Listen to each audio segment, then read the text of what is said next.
everyone, welcome back to the channel. Today we'll covering a very important topic in respiratory medicine, asthma. This lecture is designed for medical students preparing for examination as well as for clinical understanding.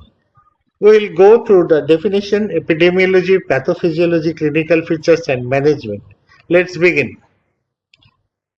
Asthma is a heterogeneous disease with interplay between genetic and environmental factors.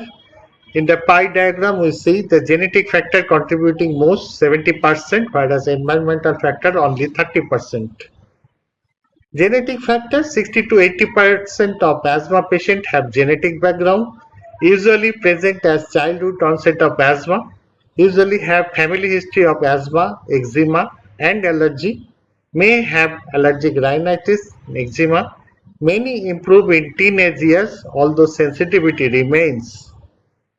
Environmental factor up to 30% of the asthma patient develop asthma due to prolonged exposure of environmental factor, even without having any genetic background.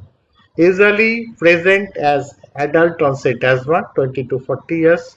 Factors are present over months or years to develop asthma, like repeated childhood viral infection as rhino virus (RSV), repeated bronchitis in adult, living in damp and moldy house, parental smoking during pregnancy or childhood, cigarette smoking active or passive, outdoor pollution as traffic fume, industrial smoke, indoor pollution as cooking smoke inhalation, incense, perfume, occupational pollution as dust, smoke, chemical, paint fume. Triggers of asthma act immediately or within hours to flare up of existing asthma.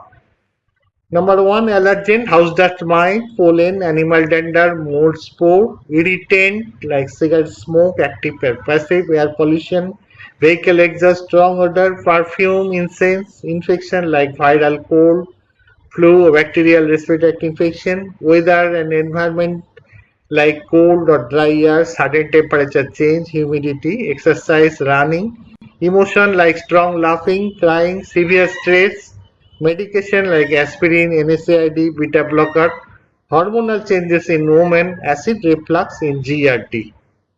Asthma is a chronic disease characterized by airway hyperresponsiveness, inflammation, and episodic airway obstruction.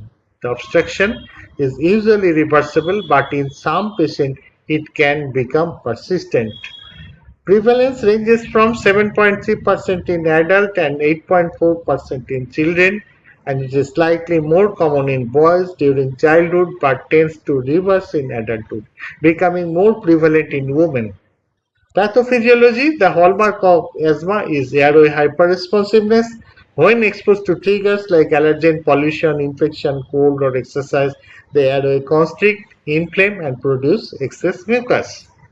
Structural changes, smooth muscle hypertrophy, basement membrane thickening, airway edema, mucus plugging, cellular infiltration with eosinophil and mast cell. Clinical features, episodic wheezing, shortness of breath, cough, especially at night, chest tightness. Exacerbation, also called asthma attack, can be life-threatening and may require urgent treatment or hospitalization. Diagnosis is made with combination of history of recurrent symptom, physical examination of wheeze, particularly in expiration, pulmonary function test showing reversible obstruction defined as more than 12% and 200 milliliter increment FEV1 after bronchodilator. Here we see the volume time curve and the flow volume loop showing increment of the FEV1 after bronchodilation. Additional test FeNO for airway inflammation, IgE, chest X-ray may be hyperinflated in acute state but normal in asymptomatic stage. Management is aimed at reducing symptoms, preventing exacerbation, and improve quality of life. Non-pharmacologic approach, avoid triggers, dust, smoke, allergen, vaccination, influenza and pneumococcal. This is the influenza vaccine, pneumococcal vaccine, influenza once in a year, pneumococcal one vaccine followed by second one after 5 years.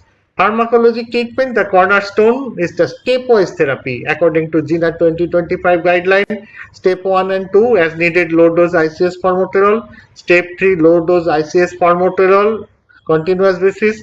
Step 4 medium dose ICS formoterol. Step 5, high dose ICS formoterol plus add-on therapy with LAMA, anti-IG, omalizumab, oral corticosteroid, etc. As needed, ICS formoterol low dose in all steps.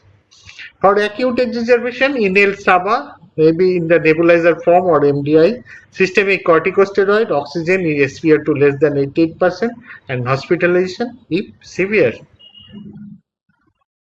Now let us discuss about the 5 steps. Step 1, when the symptom is less than 2 times per month with no night waking due to asthma in past month, low dose ICS formoterol on SOS basis. Step 2, symptom 2 or more per month but not daily, occasional night waking, low dose ICS formoterol on SOS basis. Step 3, symptom most of the days in a week, that is 3 days or more per week, night waking 1 or more per week, asthma limiting daily activity, 1 exacerbation needed oral steroid in the past year, low dose ICS formoterol on continuous basis. Step 4, symptom daily, frequent night waking, medium dose ICS formoterol continuous basis. Step 5, symptom remain uncontrolled despite step 4 management, frequent exacerbation despite good adherence and technique, high dose ICS formoterol on continuous basis, add-on therapy with LAMA, omalizumab, oral corticosteroid, etc. Remember, asthma is not just inherited, it is also created by the world around you. Clinical triad of wheezing, breathlessness, cough, pathology of airway hyperresponsiveness and inflammation. Metered dose inhaler, it giving the drug only 10 to 20% into the lung, whereas metered dose inhaler with spacer, it is delivering the drug 20 to 40% into the lung, just double of the metered dose inhaler. Mortality is relatively low but still significant, especially in severe exacerbation without treatment. Thank you for watching the video.